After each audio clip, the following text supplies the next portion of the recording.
Hey everybody, welcome back to my channel. And I'm going to burst your bubble.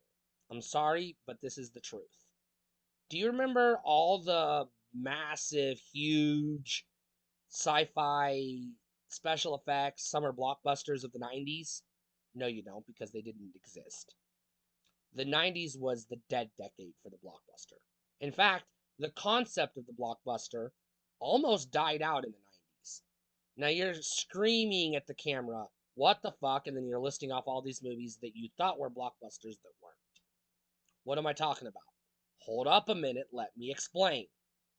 So, in the 70s, the concept of the tentpole summer blockbuster was introduced with Jaws, reintroduced and thoroughly defined with Star Wars, and then a million copycats. We had, you know, Alien and Aliens and Predator and Terminator and Terminator 2 and a whole bunch of big budget blockbusters, big budget sci-fi action movies. And then we stopped making them. We shifted to low budget B action movies, Die Hard, Lethal Weapon, um, 48 Hours, etc., which were not blockbusters. Those were just action movies. Sci-fi movies pretty much fell on the wayside. They became things like Tremors and um, we had Jurassic Park, which we're going to talk about, and you had a handful of others in the 90s. But Hollywood was trying new things.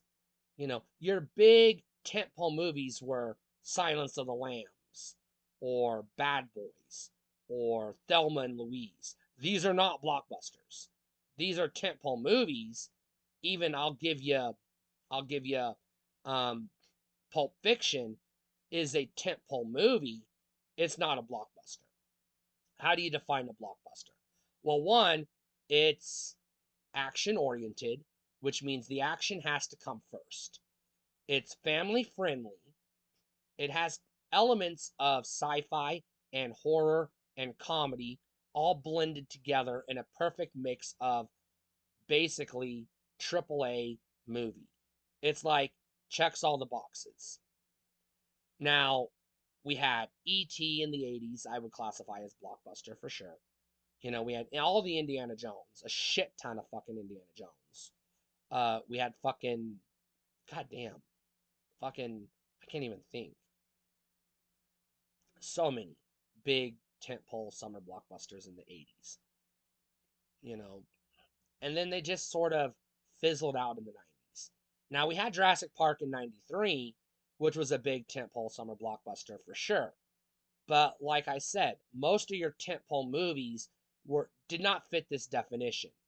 Not until 1996, which is midway through the decade, we had the start of the blockbuster revival. This was Independence Day. Now, a year prior, or earlier in 96, I can't remember, we had Twister, which was the disaster movie. Now, the disaster movie was the big tentpole theme of the 90s. They were fucking everywhere. But disaster movies are not blockbusters. There's no sci-fi elements, usually. They're more downers. Um, they're not thrillers, they're not horror, but they are, people are gonna die. You had, Armageddon, Deep Impact, you had Volcano, you had fucking Vertical Limit, fucking shit fucking ton of fucking disaster movies all over the place. So much so that they eventually made a mockery of them calling disaster movie. Again, another big tentpole movie, a big tentpole, what you would call a blockbuster, but it isn't. Robin Hood, Prince of Thieves. That was your big tentpole movie. That is not a blockbuster. But that was the movie that audiences went to see that summer. You had Waterworld, which was Hollywood's attempt at a blockbuster, and it would have been had it been a success, but because it bombed, we're gonna sweep it under the category of failed blockbuster, which is B movie. And I blame Waterworld for the death of the blockbuster because Hollywood was like, "Whoa, wait a minute, we're spending too much money on this big ass movie that did not make money." And the movies that are making money, Silence of the Lambs, Seven, Bad Boys, Volcano, blah, blah, blah. These are not blockbusters. I would put Twister under the disaster movie camp with a horror twist. However, in 96, we got an anomaly. We got ID4, Independence Day. Independence Day was kind of a return to form, but it was also kind of a throwback to like the 50s sci-fi B movies. But it was also a disaster movie. Mark my words, it is a disaster movie. Aliens show up, blow up the White House, blow up New York, blow up all the major cities, and then humans have to fight back. So it has all the earmarks of a disaster movie. But it has Jeff Goldblum and it has Will Smith, earmarks of the blockbuster. So that movie made a shit ton of money, and Hollywood said, wait a minute, maybe we can make blockbusters again. So they tested the waters in 97 with The Fifth Element, which bombed. But they were like, okay, let's try again also in 97 with Men in Black. Huge success. And they're like, all right, so let's go back to the Future Ghostbusters formula. Those were definitely blockbusters. So they're like, all right, sci-fi, comedy, family friendly, a little bit of horror, a little bit of disaster movie, action up front, comedy in the mix. Let's try again. And we did Wild Wild West. And it was good, but audiences were like, I don't know. And then Marvel came on the scene and said, no, no, no. Let's show you how it's done. Because we still had the Batman movies in the in the 90s, which I would put under tentpole movies, but those were comic book movies. Comic book movies were not seen as blockbusters by the studios. They were seen as B movies, just fucking make them just to make them. Now, Batman 89, massive success. Batman Returns, big hit. Batman Forever, big hit. And then again, 97, what happened? Batman and Robin shat the bed, and everyone was like, huh, maybe these aren't the formula. Maybe these aren't the ticket to the golden sales. And so Marvel said, let's do X-Men. And X-Men is not a blockbuster, but it is sci-fi, it is family friendly. It was very light on the humor, it was very heavy on the drama, and it was a massive success. And so they said, let's try again, only this time because The Matrix had come out, which was a blockbuster. It had all the earmarks, and it was a big hit. Lord of the Rings had come out, it had all the earmarks, it was a big hit.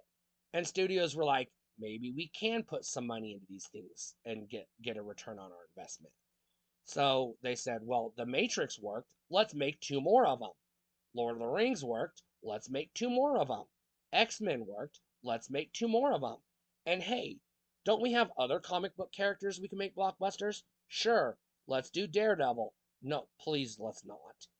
But audiences were like, no, no, thank you. And then they're like, let's do Spider-Man. And Sam Raimi said, hold my beer. And we got an amazing blockbuster out of Spider-Man. And the studio said, that was good, let's do two more. And then Disney said, let's try something different. And they threw the Pirates of the Caribbean out there. Another blockbuster.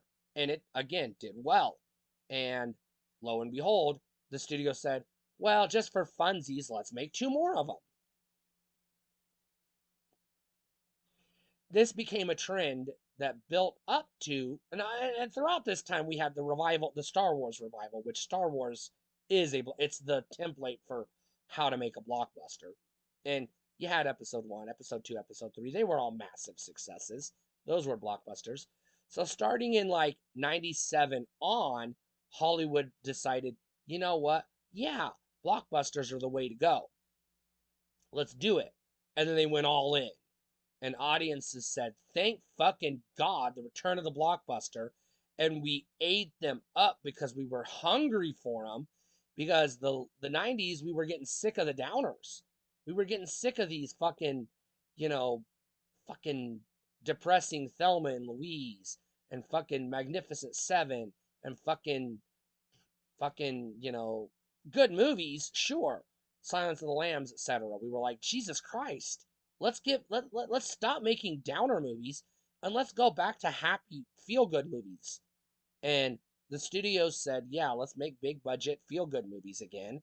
And audience were like, thank the stars we have feel good big budget movies again. And then ever since, the blockbuster has basically been a staple. But there was a period of about 7 or 8 years where it looked like the blockbuster was dead. And this was in the 90s. And if you go back and look at the movies that were big hits in the 90s, you go, holy shit, they weren't blockbusters. They were Dumb and Dumber. They were Ace Ventura. What the fuck? Has your mind been sufficiently blown? No, because you're going to come at me in the comments with Silence of the Lambs is a blockbuster because it made money. Making money is not the definition of a blockbuster. Thank you very much. Good night.